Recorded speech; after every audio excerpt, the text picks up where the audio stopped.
오늘 우리에게 주시는 하나님 말씀은 시편 37편 21절부터 40절까지 말씀입니다. 시편 37편 21절부터 마지막 절까지 말씀을 저와 여러분들이 한 절씩 교독하겠습니다. 악인은 꾸고 갚지 아니하나 의인은 은혜를 베풀고 주는도다. 주의 복을 받은 자들은 땅을 차지하고 주의 저주를 받은 자들은 끊어지리로다. 여호와께서 사람의 걸음을 정하시고 그의 길을 기뻐하시나니 그는 넘어지나 아주 엎드려지지 아니함은 여호와께서 그의 손으로 붙드심이로다. 내가 어려서부터 늙기까지 의인이 버림을 당하거나 그의 자손이 걸식함을 보지 못하였도다. 그는 종일토록 은혜를 베풀고 구워주니 그의 자손이 복을 받는도다. 악에서 떠나 선을 행하라. 그리하면 영원히 살리니 여호와께서 정의를 사랑하시고 그의 성도를 버리지 아니하심이로다. 그들은 영원히 보호를 받으나 악인의 자손은 끊어지리로다. 의인이 땅을 차지함이여 거기서 영원히 살리로다. 의인의 입은 지혜로우며 그의 혀는 정의를 말하며 그의 마음에는 하나님의 법이 있으니 그의 걸음은 실족함이 없으리로다. 악인이 의인을 엿보아 살해할 기회를 찾으나 여호와는 그를 악인의 손에 버려두지 아니하시고 재판 때에도 정죄하지 아니하시리로다. 여호와를 바라고 그의 도를 지키라. 그리하면 네가 땅을 차지하게 하실 것이라. 악인이 끊어질 때에 네가 똑똑히 보리로다. 내가 악인의 큰 세력을 본즉 그 본래의 땅에 서 있는 나무 잎이 무성함과 같으나 내가 지나갈 때에 그는 없어졌나니 내가 찾아도 발견하지 못하였도다. 온전한 사람을 살피고 정직한 자를 볼지어다. 모든 화평한 자의 미래는 평안이로다. 범죄자들은 함께 멸망하리니 악인의 미래는 끊어질 것이나 의인들의 구원은 여호와로부터 오나니 그는 환난 때에 그들의 요새이시로다. 여호와께서 그들을 도와 건지시되 악인들에게서 건져 구원하심은 그를 의지한 까닭이로다. 아멘. 오래전에 미국으로 이민을 가는 가정에게 제가 왜 이민을 하느냐고 이제 질문을 했던 적이 있습니다. 뭐 여러 가지 이유가 있기는 합니다만 이제 그 가운데 한 가지 큰 이유는 이제 자녀 양육이라고 하는 이슈 때문에 이민을 가는 것으로 이제 들었습니다. 그래서 제가 직접 한번 그런 이야기를 했습니다. 자녀 양육이 필요하다면 이민보다는 선교가 더 좋지 않겠느냐라고 하는 제안을 했습니다. 이렇게 이제 말을 했던 것은 그 가정이 이제 선교에 대한 경험을 가지고 있었기도 했습니다만은 뿐만 아니라 이제 선교사 자녀들이 대부분 잘 되는 경우를 많이 보았기 때문입니다. 저는 개인적으로 우리 교회에서 섬기시는 선교사님들의 자녀들도 다 잘 되는 것을 이제 여러 차례 이제 보기도 했고, 그 이전에 제가 알던 선교사님들의 자녀들도 국내에서 뭐 여러 가지 이제 좋은 일들을 잘해 나가는 것들을 보면서 이제 크게 걱정하지는 않았었는데, 딱 한 명 아닌가 이제 하는 마음이 들었던 이제 친구가 인도 박상길 선교사님의 큰 아들이었습니다. 이 아들이 어려서 축구를 한다고 영국으로 유학 가서 축구를 열심히 하기는 했는데 이게 프리미엄 리그까지 진출하는 게 이제 어려웠잖아요. 그래서 체코의 3부 리그까지 진출은 했었는데 이제 더 이상 길이 열리지 않아서 이제 끝내는 이제 모든 운동을 다 접고 축구는 대한민국 국가대표 경기도 쳐다보지 않을 만큼 이제 혐오하는 운동이 돼서 귀국을 했어요. 그런데 이 친구가 우리나라로 들어와 가지고 이제 이 공부의 길을 열어가면서 지금 컴퓨터 공학을 전공하고 있는데 열심히 잘 배우고 있습니다. 이제 배우다가 휴학해서 지금 군대 가 있기는 합니다만은 뭐 제대하면 이제 그 길로 진로를 잘 열어가게 되지 않을까 이제 이렇게 생각을 해요. 확인하면서 제 표현으로 역시 선교는 불패다 이제 이런 생각을 또 하게 됩니다. 선교하는 사람의 자녀는 하나님이 책임지시지 않나 하는 이제 이런 저의 확신이 더 크게 나타났습니다. 물론 과정 자체는 쉽지 않아요. 선교사님들 만나서 이야기를 들어보면 처음에 그 땅에 이제 가서 자리를 잡고 정착하는 과정 중에 여러 가지 어려움들이 있습니다. 뭐 재정적인 어려움도 있고 여권, 비자, 뭐 이제 거주권, 영주권 뭐 이런 이제 어려움들도 있는데 제일 어려운 건 자녀 교육이에요. 이 자녀들을 돈이 많아서 뭐 주재원들처럼 무슨 국제학교에 보낼 수 있는 상황도 아니고, 그렇다고 현지인 학교를 보내자니 현지 언어를 전혀 못하는 상태에서 현지인 학교를 들어가는 것도 쉽진 않지요. 뭐 그러다 보니까 잘 알려진 가수 중에는 그냥 결국 홈스쿨을 선택해서 집에서 아이들을 이제 가르쳐서 가수가 되게 만든 선교사님도 계시잖아요. 그만큼 이제 이런 모든 과정은 어려운데 놀랍게도 결국에는 하나님의 은혜 가운데 풀리는 인생이라라고 하는 것을 확인을 할 수가 있습니다. 근데 이러한 사실이 이제 경험적으로 뭐 제가 본거나 이제 들은 것만 가지고 확인되는 사실이 아니라 성경에서도 이제 동일한 사실을 우리에게 하나님의 말씀으로 전해 줍니다. 어제 우리가 읽었던 말씀에서는 악인이 형통한 거, 악인이 평안한 것을 보고서 불평하지 말라, 비난하지 말라, 이제 이런 말씀을 함께 들었지요. 그리고 이제 당부하시기는 하나님 앞에 나아가서 기도하고 또 기다리라라고 하는 이제 말씀까지 우리가 읽었습니다. 이때 이제 이 기다리라고 하는 것 가운데에는 그 악인의 형통에 대해서 어디 두고 보자, 끝까지 잘 되는지 두고 보자라고 하는 마음을 가지고 기다리는 것도 결코 선하거나 의롭다고 할 수는 없겠지요. 그러면 이제 어떻게 기다려야 되느냐, 무조건 기도하고 정말 기다리기만 하면 되느냐라고 하는 이 질문 앞에 오늘 본문에서는 중점적으로 의인에게 베푸시는 하나님의 은혜가 어떠한가라고 하는 것을 볼 수 있었으면 좋겠는데요. 24절에서는 이렇게 말씀합니다. 그는 넘어지나 아주 엎드러지지 아니함은 여호와께서 그의 손으로 붙드심이로다라고 합니다. 여기서 그는 앞서 우리가 쭉 보았던 이제 하나님을 찾는 자들 그리고 기다리는 자들, 뭐 22절의 표현대로 하면 주의 복을 받은 자들이라고 할 수가 있겠는데요. 이런 사람들에게 있어서는 넘어지는 일은 있어요. 없을 수는 없어요. 뭐 자기 실수로 넘어질 수도 있고 또 악인의 악에 의하여 걸려 넘어지는 일이 일어납니다. 유혹에 의해 넘어지기도 하고 시험에 빠져 넘어지기도 합니다. 어찌됐건 세상이 악하기 때문에 넘어질 수도 있는데 그러나 그 넘어진 것 때문에 엎어지고 인생이 끝나지는 않는다는 거예요. 아주 엎드려지는 일은 절대 일어나지 않습니다. 반드시 붙들어 주시고 다시 일으켜 세워 주신다는 것입니다. 이것을 이제 시인이 확인한 내용을 가지고도 이렇게 전달을 해요. 25절인데 내가 어려서부터 늙기까지 의인이 버림을 당하거나 그의 자손이 걸식함을 보지 못하였도다. 그는 종일토록 은혜를 베풀고 꾸어주니 그의 자손이 복을 받는도다라고 하는 말씀을 합니다. 자, 여기 보시면 지금 시인이 이제 확인한 사실이 의인이 버림을 당하거나 자손이 걸식함을 보는 일은 없다라고 분명하게 이제 말씀을 하시잖아요.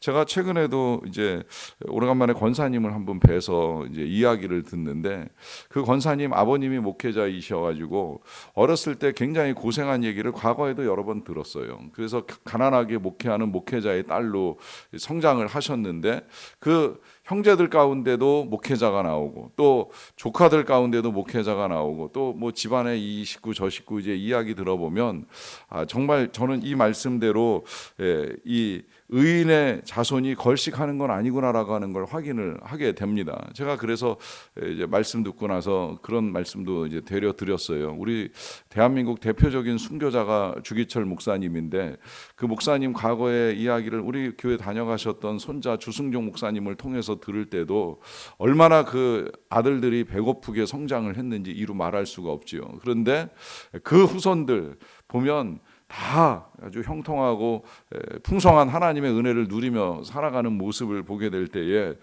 그야말로 의인이 버림을 당하는 일도 없거니와 자손이 걸식함을 볼 수 없다라고 하는 이 말씀이 틀림없다라는 사실, 오히려 정말 자손이 복을 받는 일들까지 분명하게 이제 확인을 할 수 있다라고 하는 것이죠. 그런데 여기서 이제 우리가 중요하게 받아들여야 되는 내용은 그래서 우리가 당대만을 보고 모든 것을 판단해서는 안 된다는 거예요. 악인이 당대에 형통하고 의인이 당대에 고난과 가난을 겪는 것만 가지고 왜 세상에 이런 일이 일어나는가 말할 수 없지요.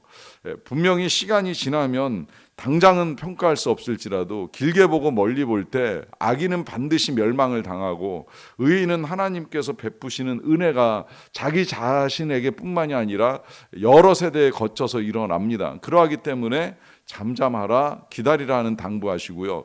그 기다릴 수 있는 가장 큰 근거는 사람은 한 세대를 살고 지나가지만 하나님은 영원하신 하나님이십니다. 그래서 길게 오랫동안 이 모든 것을 아시고 판단하시고 그의 후손들에게까지 복과 화를 내리시는 하나님이시라 하는 사실입니다. 여기에 더하여서 이제 28절에서는 성도를 영원히 보호하신다라고 하는 말씀도 있고요. 또 건너뛰어 37절에 가서 보시면 모든 화평한 자의 미래는 평안이라라고 하시는 말씀을 통하여서 화평을 추구하고 의를 행하는 자들에게 하나님께서는 은혜를 베푸신다라고 하는 사실이 더욱 분명해집니다. 그러니까 악인이 어떻게 살든 또 어떻게 되든 우리에게 있어서 중요한 건 의인에게는 구원이 있고 또 의인에게는 하나님의 은혜가 있다라고 하는 사실이 분명한데요. 문제는 이제 우리가 이런 것들을 누릴 만한 의인이 되는가라고 하는 질문을 할 수밖에 없지요. 앞서 26절에서도 그는 종일토록 은혜를 베풀고 꾸어준다라고 하는 말씀이 있는데 우리가 어떤 불행한 사건들 앞에서 은혜를 베풀거나 꾸어주는 일이 있을 수는 있겠지만 여기 표현대로 종일토록 이 일을 하지는 못하잖아요. 이게 지속적으로 한다라고 하는 것이 절대 쉬운 일은 아니거든요. 더군다나 이제 37절 같은 경우에 보시게 되면 온전한 사람을 살피고 정직한 자를 볼지어다 그러면서 화평한 자의 미래가 평안이라고 했는데 과연 우리는 온전한가? 정말 정직한가라고 하는 질문 앞에 자신 있게 온전하다 정직하다라고 하는 말을 하기는 절대 쉽지 않습니다. 사실 이 죄인이 속임과 그 죄악을 병행한다라고 하는 말씀을 드리기는 했지만 정말 모든 것을 투명하게 드러낼 수 있을 만큼의 의로움이 우리에게 있는가, 그만큼 우리가 정직한가라고 하는 이 말씀 앞에 우리는 두려울 수밖에 없지요. 그리고 38절에서는 이렇게 말씀합니다. 범죄자들은 함께 멸망하리니 악인의 미래는 끊어질 것이나 의인들의 구원은 여호와께로부터 온다라고 하는 말씀입니다. 결국 하나님이 의인은 구원하신다라고 하는 것이 너무나도 이제 분명한 사실인데요. 문제는 이제 우리에게 이 구원을 받을 만한 의가 있느냐라고 하는 질문을 할 수밖에 없지요. 여러분, 이 질문 앞에 이제 하나님이 우리에게 주신 답이 바로 예수 그리스도이십니다. 우리가 의롭지 않다는 사실을 인정하게 될 때 우리는 우리가 행한 것이나 우리가 가진 것 때문에 의로워지는 것이 아니라 예수 그리스도의 의를 힘입는 것입니다. 왜냐하면 그분은 하나님의 아들로서 그야말로 아무 죄악이 없는 분이시기 때문입니다. 더구나 그분이 우리를 위하여 십자가에 달려 돌아가시고 부활하신 사건 그 자체가 그분의 의를 드러내는 것이고 우리는 아무것도 행한 것이 없을지라도 그분의 그와 같은 사실과 의를 믿을 때에 그분의 의가 우리의 의가 되는 것입니다. 그래서 이제 이게 명확하게는 우리가 의롭지는 않지만 하나님께서 우리를 의롭다 여겨 주신 것입니다. 그러하기 때문에 오히려 우리에게 있어서 정말 내가 의로와 자손만대 복을 받은 인생으로 살기를 소망한다라고 하면 한 가지가 분명하면 됩니다. 그건 예수 그리스도의 의의 필요성을 인정하고 그 의를 구하고 그 의를 힘입고 그 의를 힘입어서 하나님 앞에 나아가는 것입니다. 오늘 마지막 결론으로 40절에 이렇게 말씀합니다. 여호와께서 그들을 도와 건지시되 악인들에게서 건져 구원하심은 그를 의지한 까닭이로다라고 하는 말씀을 하십니다. 결국 하나님의 구원하심은 하나님을 의지하는 까닭에 하나님이 구원하신다라고 하는 것이지요. 마찬가지로 우리의 영혼의 구원을 얻는 것까지도 결국은 예수 그리스도를 의지한 까닭에 구원을 얻는 것이지 우리의 의로는 이룰 수 있는 일이 절대 아니라고 하는 것입니다. 그래서 우리가 예수 그리스도를 의지해서 구원을 받는 것과 더불어서 이제는 하나님을 의지해서 삶에 필요한 것들을 구해 나가야 합니다. 의지하는 자 붙드십니다. 의지하는 자 일으켜 세우십니다. 의지하는 자 모든 필요한 것들을 하나님이 채워 주실 것입니다. 그래서 우리를 구원하시고 살리시는 놀라운 은혜를 충만하게 경험하며 살아가는 저와 여러분들의 영원한 생명 되시기를 간절히 축원합니다.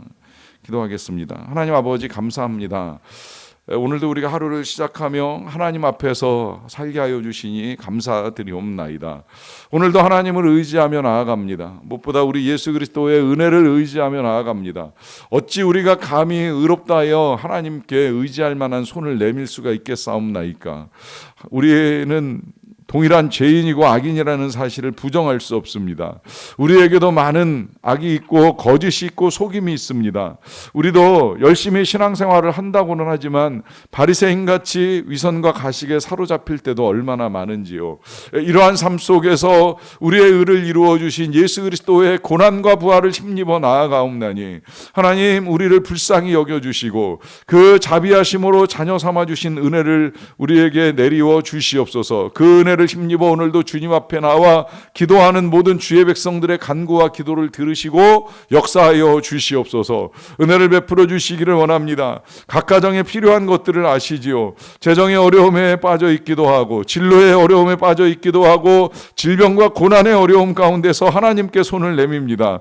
여러 가지 해결되어야 될 문제와 어려움 가운데 주의 도우심을 구하옵나니 아버지여 역사하소서. 은혜를 베푸사 그 모든 환난에서 벗어나 궁핍함이 없게 하여 주시고 베푸시는 은혜를 가지고 누리고 나누며 살아가는 선한 의로운 삶을 이루어 갈 수 있도록 도와주시옵소서. 우리 주의 백성들의 기도를 들으시고 김경란 선교사님께서 은혜 가운데 수술을 잘 받으시게 하여 주신 것을 감사드리옵나이다. 마취해서 잘 깨어나게 도와주시고 회복의 과정도 도우소서. 부작용 없게 하여 주시고 온전한 치료가 이루어지게 하여 주시옵소서. 그래서 일상과 선교의 일들을 어려움 없이 감당하며 나아갈 수 있도록 은혜를 베풀어 주시옵소서. 어제도 입원해서 우리 이정관 선교사님이 하루 종일 검사를 받으셨는데 좋은 결과가 있게 하여 주시고 치료의 과정에 함께 하여 주시어서 어려움 가운데서도 선교를 향한 그 열정이 사그라들거나 어려움을 겪지 않도록 온전한 치유와